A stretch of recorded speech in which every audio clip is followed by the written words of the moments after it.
Ecclesiastes chapter 1. When the son of David was king in Jerusalem, he was known to be very wise. And he said, Nothing makes sense. Everything is nonsense. I have seen it all. Nothing makes sense. What is there to show for all of our hard work here on this earth? People come and people go, but still the world never changes. The sun comes up, the sun goes down. It hurries right back to where it started from. The wind blows south, the wind blows north. Round and round it blows over and over again. All rivers empty into the sea, but it never spills over. One by one the rivers return to their source. All of life is far more boring than words could ever say. Our eyes and our ears are never satisfied with what we see and hear. Everything that happens has happened before. Nothing is new. Nothing under the sun. Someone might say, here is something new. But it happened before, long before we were born. No one who lived in the past is remembered anymore, and everyone yet to be born will be forgotten too. I said these things when I lived in Jerusalem as king of Israel. With all my wisdom, I try to understand everything that happens here on earth. And God has made this so hard for us humans to do. I have seen it all, and everything is just as senseless as chasing the wind. If something is crooked, it can't be made straight. If something isn't there, it can't be counted. I said to myself, you are by far the wisest person who has ever lived in Jerusalem. You are eager to learn, and you have learned a lot. Then I decided to find out all I could about wisdom and foolishness. Soon I realized that this too was as senseless as chasing the wind. The more you know, the more you hurt. The more you understand, the more you suffer. Ecclesiastes chapter 2. I said to myself, have fun and enjoy yourself. But this didn't make sense. Laughing and having fun is crazy. What good does it do? I wanted to find out what was best for us during the short time we have on this earth. So I decided to make myself happy with wine and find out what it means to be foolish without really being foolish myself. I did some great things. I built houses and planted vineyards. I had flower gardens and orchards full of fruit trees, and I had pools where I could get water for the trees. I owned slaves, and their sons and daughters became my slaves. I had more sheep and goats than anyone who had ever lived in Jerusalem. Foreign rulers brought me silver, gold, and precious treasures. Men and women sang for me, and I had many wives who gave me great pleasure.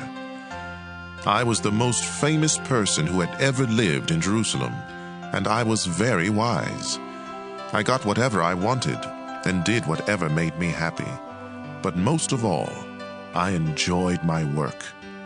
Then I thought about everything I had done, including the hard work, and it was simply chasing the wind. Nothing on earth is worth the trouble. I asked myself, what can the next king do that I haven't done? Then I decided to compare wisdom with foolishness and stupidity. And I discovered that wisdom is better than foolishness, just as light is better than darkness. Wisdom is like having two good eyes. Foolishness leaves you in the dark. But wise or foolish, we all end up the same. Finally, I said to myself, being wise got me nowhere. The same thing will happen to me that happens to fools. Nothing makes sense. Wise or foolish, we all die and are soon forgotten. This made me hate life. Everything we do is painful. It's just as senseless as chasing the wind. Suddenly, I realized that others would someday get everything I had worked for so hard. Then I started hating it all. Who knows if those people will be sensible or stupid? Either way, they will own everything I have earned by hard work and wisdom. It doesn't make sense. I thought about all my hard work and I felt depressed. When we use our wisdom, knowledge, and skill to get what we own, why do we have to leave it to someone who didn't work for it? This is senseless and wrong. What do we really gain from all of our hard work? Our bodies ache during the day, and work is torture. Then at night, our thoughts are troubled. It just doesn't make sense. The best thing we can do is to enjoy eating, drinking, and working. I believe these are God's gifts to us, and no one enjoys eating and living more than I do. If we please God, He will make us wise, understanding, and happy. But if we sin, God will make us struggle for a living. Then He will give all we own to someone who pleases Him. This makes no more sense than chasing the wind. Ecclesiastes chapter 3. Everything on earth has its own time and its own season. There is a time for birth and death, planting and reaping, for killing and healing, destroying and building, for crying and laughing, weeping and dancing, for throwing stones and gathering stones, embracing and parting. There is a time for finding and losing, keeping and giving, for tearing and sowing, listening and speaking. There is also a time for love and hate, for war and peace. What do we gain by all of our hard work? I have seen what difficult things God demands of us. God makes everything happen at the right time, yet none of us can ever fully understand all He has done, and He puts questions in our minds about the past and the future. I know the best thing we can do is to always enjoy life, because God's gift to us is the happiness we get from our food and drink, and from the work we do. Everything God has done will last forever. Nothing He does can ever be changed. God has done all this so that we will worship Him. Everything that happens has happened before, and all that will be has already been. God does everything over and over again. Everywhere on earth, I saw violence and injustice instead of fairness and justice. So I told myself that God has set a time and a place for everything. He will judge everyone, both the wicked and the good. I know that God is testing us to show us that we are merely animals. Like animals, we breathe and die, and we are no better off than they are. It just doesn't make sense. All living creatures go to the same place. We are made from earth, and we return to the earth. Who really knows if our spirits go up and the spirits of the animals go down into the earth? We were meant to enjoy our work, and that's the best thing we can do. We can never know the future. Ecclesiastes chapter 4. I looked again and saw people being mistreated everywhere on earth. They were crying, but no one was there to offer comfort, and those who mistreated them were powerful. I said to myself, the dead are better off than the living. But those who have never been born are better off than anyone else, because they have never seen the terrible things that happen on this earth. Then I realized that we work and do wonderful things just because we are jealous of others. This makes no more sense than chasing the wind. Fools will fold their hands and starve to death. Yet a very little food eaten in peace is better than twice as much earned from overwork and chasing the wind. Once again, I saw that nothing on earth makes sense. For example, some people don't have friends or family, but they are never satisfied with what they own, and they never stop working to get more. They should ask themselves, why am I always working to have more? Who will get what I leave behind? What a senseless and miserable life. You are better off to have a friend than to be all alone, because then you will get more enjoyment out of what you earn. If you fall, your friend can help you up. But if you fall without having a friend nearby, you are really in trouble. If you sleep alone, you won't have anyone to keep you warm on a cold night. Someone might be able to beat up one of you, but not both of you. As the saying goes, a rope made from 3 strands of cord is hard to break. You may be poor and young, But if you are wise, you are better off than a foolish old king who won't listen to advice. Even if you were not born into the royal family and have been a prisoner and poor, you can still be king. I once saw everyone in the world follow a young leader who came to power after the king was gone. His followers could not even be counted, but years from now, no one will praise him. This makes no more sense than chasing the wind. Ecclesiastes chapter 5. Be careful what you do when you enter the house of God. Some fools go there to offer sacrifices, even though they haven't sinned. But it's best just to listen when you go to worship. Don't talk before you think, or make promises to God without thinking them through. God is in heaven, and you are on earth, so don't talk too much. If you keep thinking about something, you will dream about it. If you talk too much, you will say the wrong thing. God doesn't like fools. So don't be slow to keep your promises to God. It's better not to make a promise at all than to make one and not keep it. Don't let your mouth get you in trouble. And don't say to the worship leader, "I didn't mean what I said." God can destroy everything you have worked for, so don't say something that makes God angry. Respect and obey God. Daydreaming leads to a lot of senseless talk. Don't be surprised if the poor of your country are abused and injustice takes the place of justice. After all, the lower officials must do what the higher ones order them to do. And since the king is the highest official, he benefits most from the taxes paid on the land. If you love money and wealth, you will never be satisfied with what you have. This doesn't make sense either.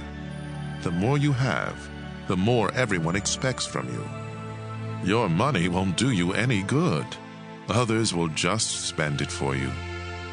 If you have to work hard for a living, you can rest well at night, even if you don't have much to eat. But if you are rich, you can't even sleep. I have seen something terribly unfair. People get rich, but it does them no good. Suddenly they lose everything in a bad business deal, then have nothing to leave for their children. They came into this world naked, and when they die, they will be just as naked. They can't take anything with them, and they won't have anything to show for all their work. That's terribly unfair. They leave the world just as they came into it. They gained nothing from running after the wind. Besides all this, they are always gloomy at mealtime, and they are troubled, sick, and bitter. What is the best thing to do in the short life that God has given us? I think we should enjoy eating, drinking, and working hard. This is what God intends for us to do. Suppose you are very rich and able to enjoy everything you own. Then go ahead and enjoy working hard. This is God's gift to you.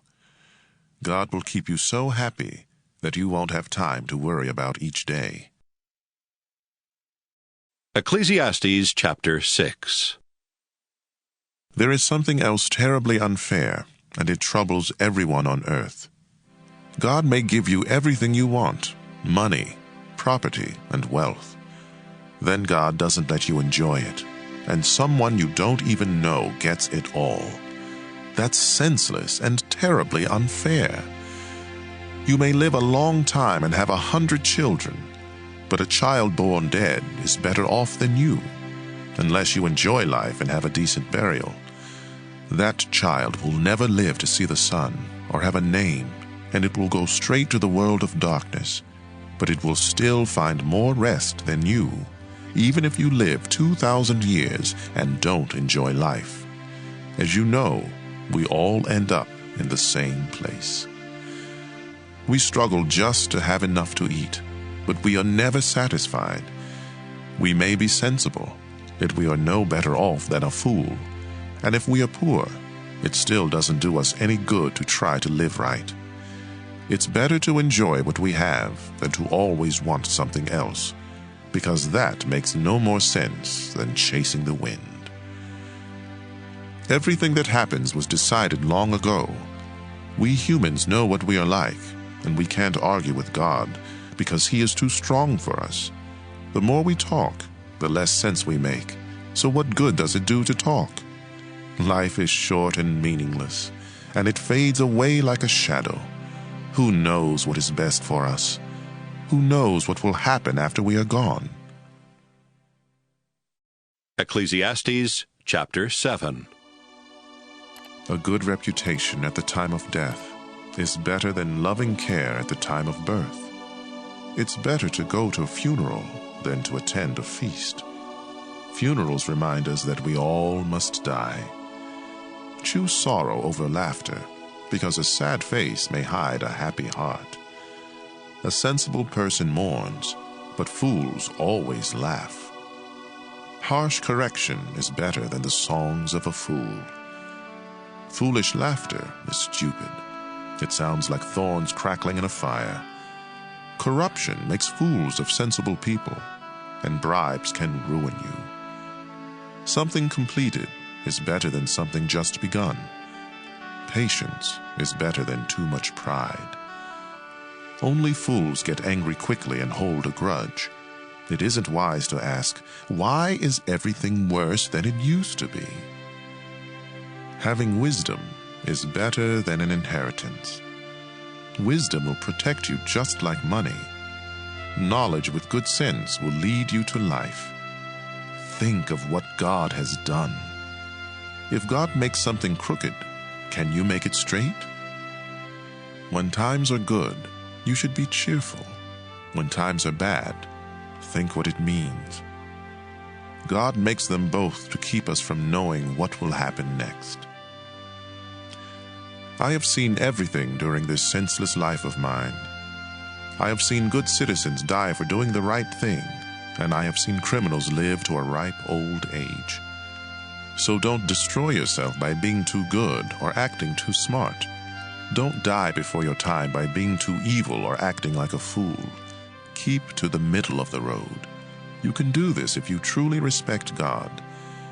Wisdom will make you stronger than the 10 most powerful leaders in your city. No one in this world always does right.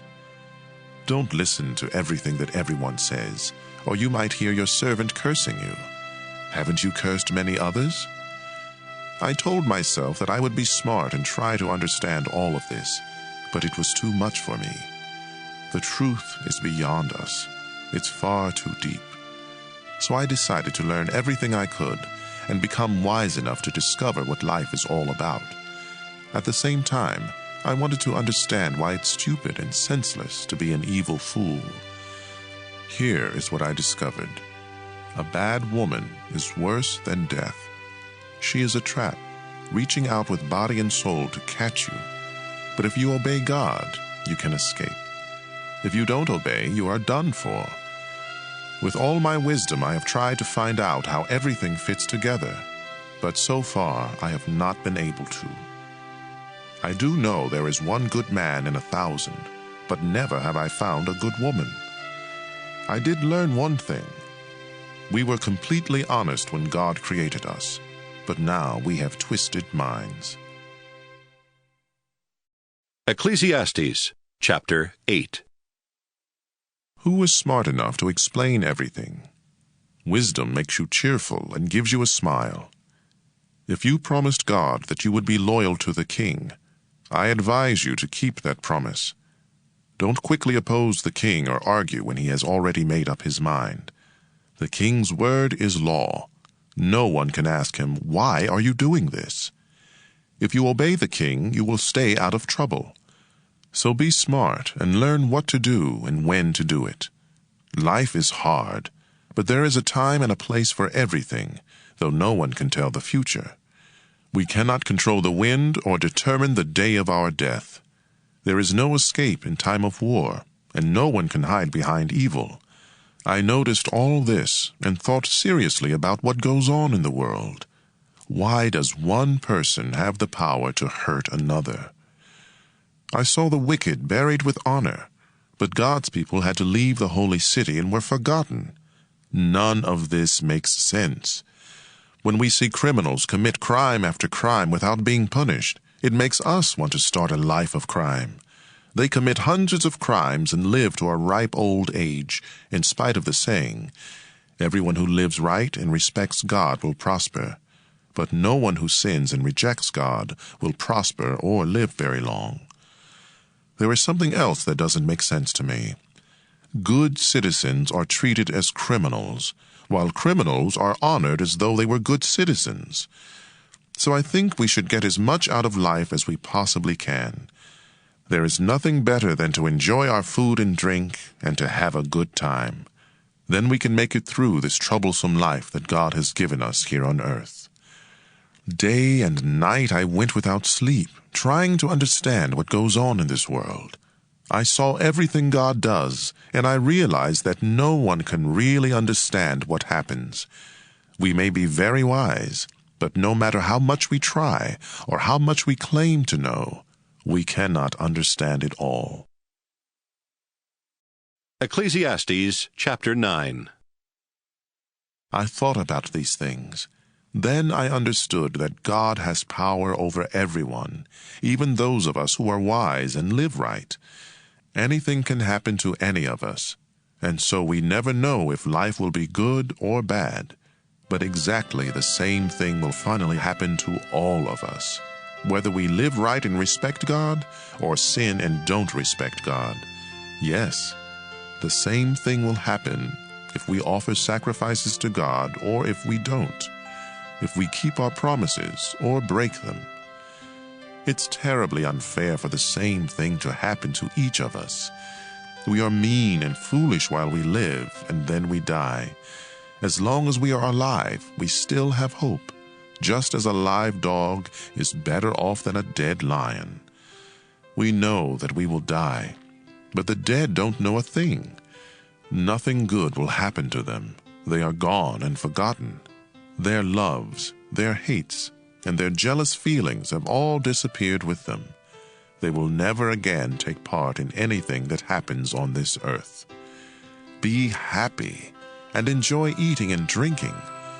God decided long ago that this is what you should do. Dress up, comb your hair, and look your best. Life is short, and you love your wife, so enjoy being with her.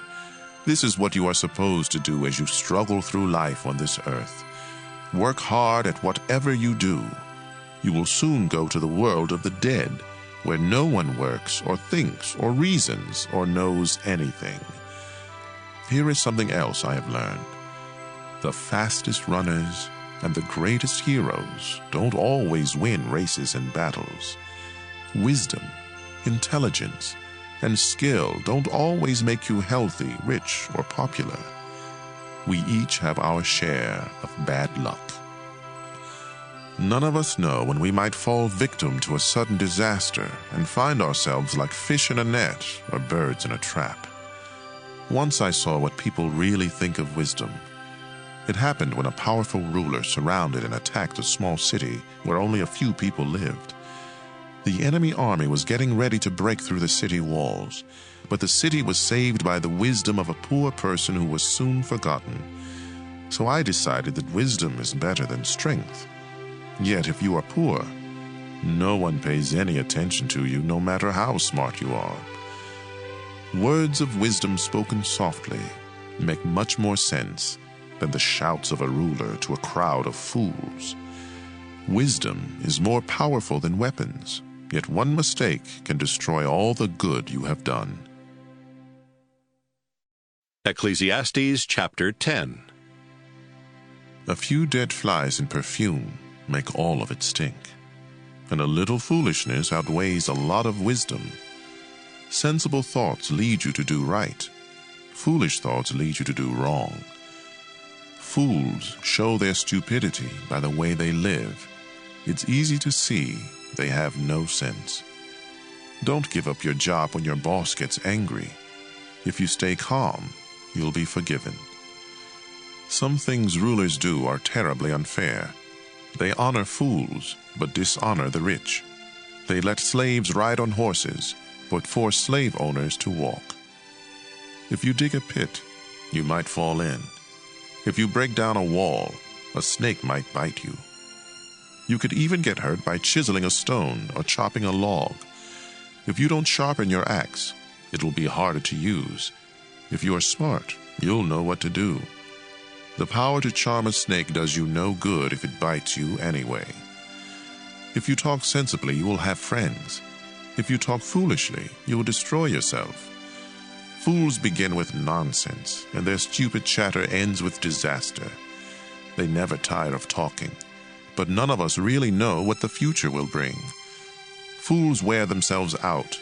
They don't know enough to find their way home. A country is in for trouble when its ruler is childish and its leaders party all day long. But a nation will prosper when its ruler is mature and its leaders don't party too much.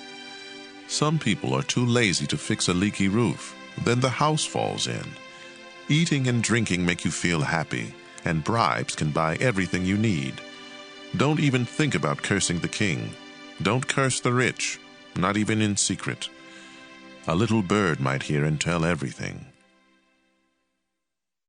Ecclesiastes chapter 11. Be generous, and someday you will be rewarded. Share what you have with 7 or 8 others, because you never know when disaster may strike. Rain clouds always bring rain.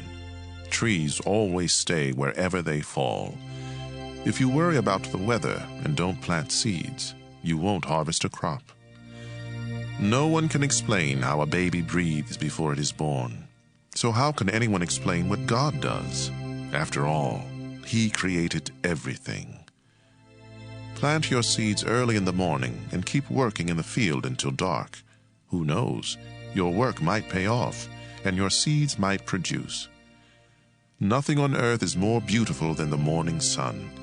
Even if you live to a ripe old age, you should try to enjoy each day, because darkness will come and will last a long time.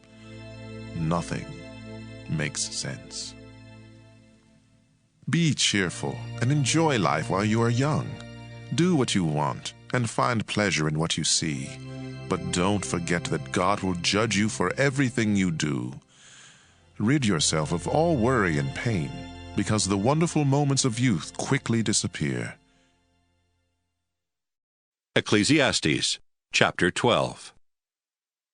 Keep your Creator in mind while you are young.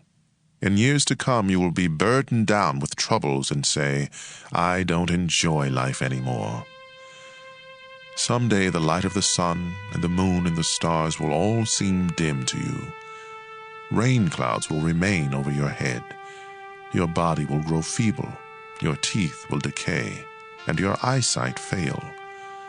The noisy grinding of grain will be shut out by your deaf ears, but even the song of a bird will keep you awake. You will be afraid to climb up a hill or walk down a road. Your hair will turn as white as almond blossoms. You will feel lifeless and drag along like an old grasshopper. We each go to our eternal home, and the streets are filled with those who mourn. The silver cord snaps, the golden bowl breaks, the water pitcher is smashed, and the pulley at the well is shattered. So our bodies return to the earth, and the life-giving breath returns to God. Nothing makes sense. I have seen it all. Nothing makes sense. I was a wise teacher with much understanding, and I collected a number of proverbs that I had carefully studied. Then I tried to explain these things in the best and most accurate way. Words of wisdom are like the stick a farmer uses to make animals move. These sayings come from God, our only shepherd, and they are like nails that fasten things together. My child, I warn you to stay away from any teachings except these. There is no end to books, and too much study will wear you out. Everything you were taught can be put into a few words. Respect and obey God. This is what life is all about.